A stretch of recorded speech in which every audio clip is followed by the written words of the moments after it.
कभी अंग्रेजों के खिलाफ लड़ाई में मुद्दा बनने वाले बाबू ब्रिकवंत सिंह अपने हाथों का बलिदानी दिए थे, उसमें गोली लगा था। लेकिन अभी वर्तमान में जो सरकार है, अंग्रेज सरकार से कहीं ज़्यादा ही ये घोर अपराध कर रही है और निंदनीय अपराध कर रही है। उसी घटना के क्रम में बता दें कि विमल मंडल नाम का एक व्यक्ति अररिया का रहने वाले हैं और विमल जी जिस प्रकार से अपना हाथ काट दिए, और हाथ काटने का मुख्य उद्देश्य था कि 17 वर्षों से लगातार सरकार के खिलाफ आवाज़ उठा रहे थे, सरकार उनकी बात नहीं सुनी। सर, विमल मंडल अपना हाथ काट दिए सरकार के भ्रष्टाचार के खिलाफ आवाज़ उठाते और आखिरकार 3 बेटियाँ हैं, तीनों जवान बेटियाँ हैं, माँ और पूरा परिवार उनकी उसी में है, ज़मीन जायदाद तक बेच दिए सरकार के भ्रष्टाचार के उजागर करते करते। क्या होगा अब? देखिए, इस पूरे प्रकरण का दो दृष्टिकोण डेवलप होता है। यदि हम लोग इसको बहुत ज़्यादा प्रचारित करेंगे तो बहुत सारे लोग जो न्याय की व्यवस्था में तो कोई हाथ काटेंगे, कोई पाँव काटेंगे, जो गलत है। एक एस्पेक्ट ये है, चूँकि हम और आप यदि उस चीज़ को व्यवस्था को करेंगे तो हम पूरे देश को विकलांग बनाने की ओर जा रहे हैं, तो इसकी अप्रिसिएशन मैं नहीं करता हूँ। और दूसरा पक्ष ये है कि सरकार इतनी संवेदनहीन हो गई है क्या, या व्यवस्था, सरकार को भी नहीं, व्यवस्था की बात कर रहा हूँ मैं, तो व्यवस्था इतनी संवेदनहीन हो गई कि आपके ही राज्य में आपका प्रजा हाथ काटे तब उसको न्याय की ओर लोग संज्ञान में ले, और उसको यदि अपनी हाथ की बलिदानी देनी पड़ती है तो ऐसे व्यक्ति के प्रति जो है सो सैल्यूट भी है कि आप सामाजिक मुद्दे को लेकर आप यदि ये कर रहे हैं, दोनों एस्पेक्ट हैं। लेकिन हाथ काटने की जहाँ तक बात है, अभी देखिए लोकायुक्त हुआ, लोकपाल आए, अभी कुछ देखिए नकारात्मक चीज़ तो बात होती है। मैं कि एक जिम्मेदार एडवोकेट होने के नाते मैं बता दूं कि सरकार की कुछ व्यवस्थाएं हुई है, खास करके नीतीश जी के समय की बात मैं कह रहा हूं।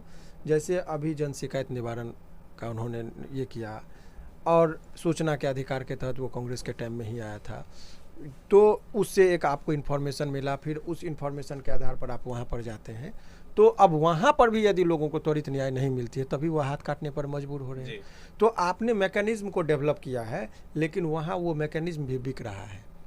भ्रष्टाचार में अभी एसपी, डीएसपी, आईएएस की बात आ रही है, जो देश को हिलाने वाली खबर है। इसको आप एक मत ये समझ कि घूसखोर निकला। उच्च पद पर बैठे लोग यदि वो भ्रष्टाचार में जेल जा रहे हैं ना, तो सरकार के रोंगटे खड़े हो जाना चाहिए कि अब देश बचने वाला नहीं है। क्योंकि अब हो सकता है यदि प्रधानमंत्री हो, कोई राष्ट्रपति हो और लिख दे कि आज से इंडिया पाकिस्तान का पार्ट हो गया, तो क्या देश भी बिक गया? इसीलिए उच्च पद पर जो लोग बैठे होते हैं ना, उनकी जिम्मेदारी चौगुना बढ़ जाती है। और यदि वो भ्रष्टाचार का मामला में फंसते हैं तो सरकार को जो अपनी मैकेनिज्म है उसको डेवलप करना चाहिए।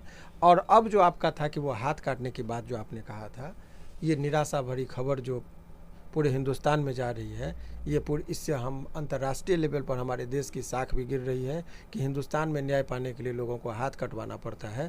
तो इससे बड़ी शर्मसार की बात कोई नहीं हो सकती है। और सरकार को चाहिए कि ऐसे व्यक्ति को जो क्षति, अब हाथ कट जाने की क्षति की पूर्ति तो नहीं हो सकती है, लेकिन ऐसा नहीं हो, उनको उचित सम्मान जो मिल सके इस समाज में जो उन्होंने बलिदानी दी है, इसको समर्पित करना चाहिए। जैसे दशरथ राम मांझी जी को अपना पूरा जीवन पत्थर काटने में लगा दिया, लेकिन उचित तौर पर नीतीश जी ने ही उनको एक दिन के लिए कुर्सी पर बैठाया था, तो सम्मान मिला।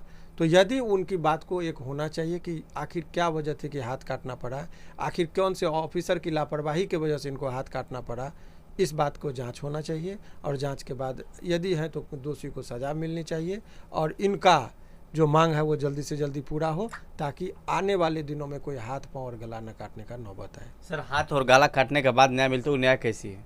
तभी तो मैंने कहा कि इसका मैं प्रमोशन नहीं कर रहा हूँ, व्यवस्था है, जाना चाहिए इस पर। देखिए, न्यायपालिका, विधायिका और कार्यपालिका, 3 चीज़ है।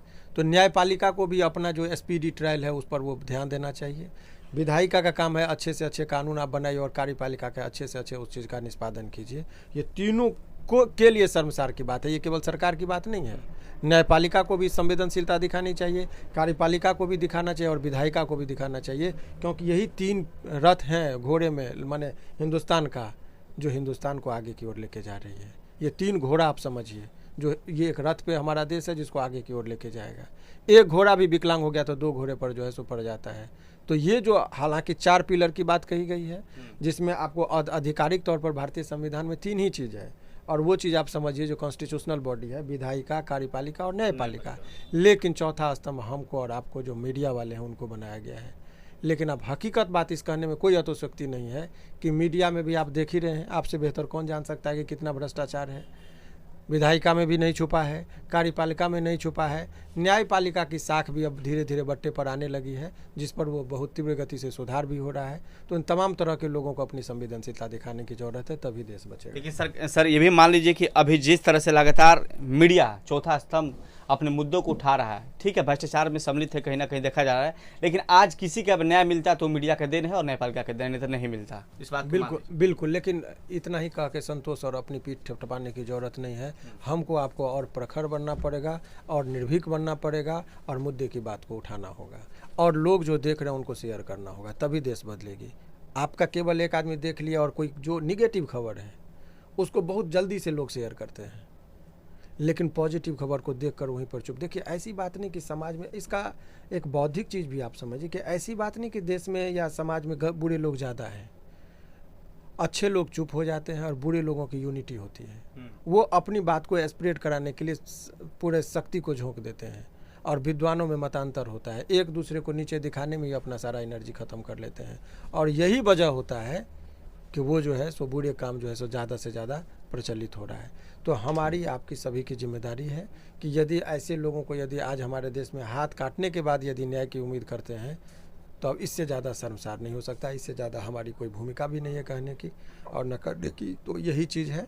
बाकी यदि जिनका हाथ कटा उनके प्रति हमारी गहरी संवेदना है और मैं यही रिक्वेस्ट करूंगा तमाम देश की जनता से कि आप लोग जो है सो मैकेनिज्म को है, ये न्यायपालिका है, देर सवेर न्याय मिलती है, इसीलिए इतना हिंसक होने की ज़रूरत नहीं है।